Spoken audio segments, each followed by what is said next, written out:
Hi, I'm Jeanne Fiorini. Thanks for being at the Tarot Tips. We're going to today talk about the third method, or a third method of reading tarot cards. In this notion of, well, I have some understanding of what the cards mean, now what do I do? How do I tell a story from the cards? How do I get the cards to convey their message? The third method today that we're going to talk about is this, for lack of a better word, the psychic method. Personally, I don't like that word because it conjures up something that is paranormal. I don't think anything that we do at the tarot table is paranormal. I think it's just a way of working with the world that we don't quite understand how it works, but it's not anything magical or mystical. So I guess I would say, this is the method that really relies completely on intuition, that is very reactive to the cards, and allows a person to give their insight, their intuitive hits, free rein. So we're going to use my work life again as the example. It's getting quite the self-examination through these past 3 videos, but that's okay. Like I said, I think it's important to use a real life situation when you're doing readings rather than some made up scenario. Gives it more juice, gives it more reality. So we'll see what we see. I'm going to do a past, present, future, and just react to them intuitively, see what we get. All right, we're going to draw our 3 cards: past, present, future. Like I said, it's always a good idea, leave them face down till you get them all pulled. It's always a good idea if you can get them in the frame. Let's see here. Okay, past, present, future, work life. I'm going to react to them without my thinking brain, just how do they feel, what do they make me think of. Card of the past, 8 of Cups. Certain things that didn't work out, that haven't worked out, that haven't been emotionally satisfying, that have been, let's say, a long-term dream or a long-term emotional want or need that, it was just time to walk away from. That does make me feel a little heavy, there's a little bit of heavy heart feeling there. Let's see. It also, intuitively, I would say there's something kind of, some naivete there that had to be let go of. Some sort of, I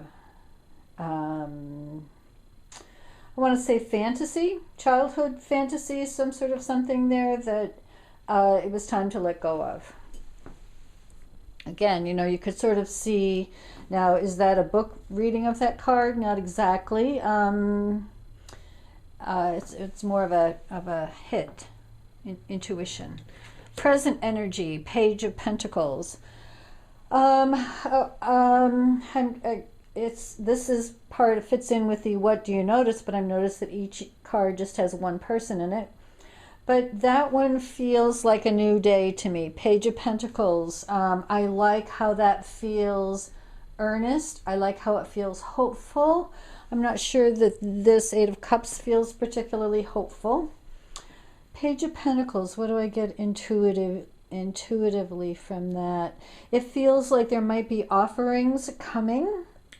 Page of Pentacles. I look at this person and say, I'm not quite as sure that he is planting those as he is open to receiving them. To me, I'm noticing and feeling like something might be dropping into his hand or is dropping into his hand. Another reverse card there. Instinctively, that doesn't feel negative to me. Let's see. Page of Pentacles. Yeah, I think I'm going to leave it at that, and we'll see what we get over here with the future card.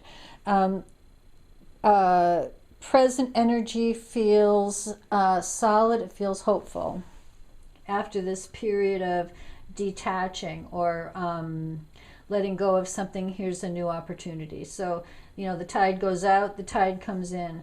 A couple of different elements there. I like the security issue of this one. Fool card. You gotta love the Fool card. Okay, first of all, how similar does the Fool and the Page of Pentacles look here? Those are not cards that we might associate as being similar. But boy, those colors are the same. We have a similar sort of the person in the card looking upward. Instinctively, when I see that Fool card, I go, oh, that's exciting. Whatever that is, whatever kind of concrete stuff is happening now is paving the way for a brand new opportunity. The Fool card is going to be on a new adventure, I would say. So whether or not it was made ready by this detaching to create some new opportunities here that are going to open up really wide, it feels like, you know, this is a crack in the dam, this Page of Pentacles, and then the Fool is the dam just bust open, and look at all this, it's a brand new world here with the Fool card. Ending on a major arcana card like that, love it. I think it's also an apt final card for our three-part series here. That the Fool is the way the non-rational wants to participate in the world.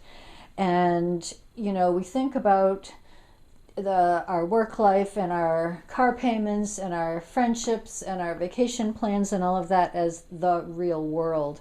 The tarot really is about recognizing that that's the outer world. It's not the only world, and it's not the only real world. The Fool card is about the mystery and the unknown and the unexpected and the non-rational parts of our experience that also want to be counted as part of our experience in the physical plane. So we'll leave it at that with the Fool card. So you can see that that's a much less linear reading. It's a much less linear kind of interpretation. You know, you could give some thought to, well, how did those last three readings that we did, how did they connect with each other? That's something you could pay attention to also as you're doing your own readings in these different ways. What similar themes came across, even though I used a different technique of reading or technique of interpreting, as well as pulled three different sets of cards. Was there a similar theme that came across? So I hope that gives you some ideas for how to work with your cards. You'll find the ground where you're most comfortable, you know, on the spectrum between being very logical, book-oriented, but don't, you know, you might as well use a computer program if you're always going to be looking at the book. So, you know, be blending in your intuition here. To me, the best readings always come with a combination of intuition, insight, and knowledge. I hope that's helpful for you all. Thanks for tuning in. I'll see you next time.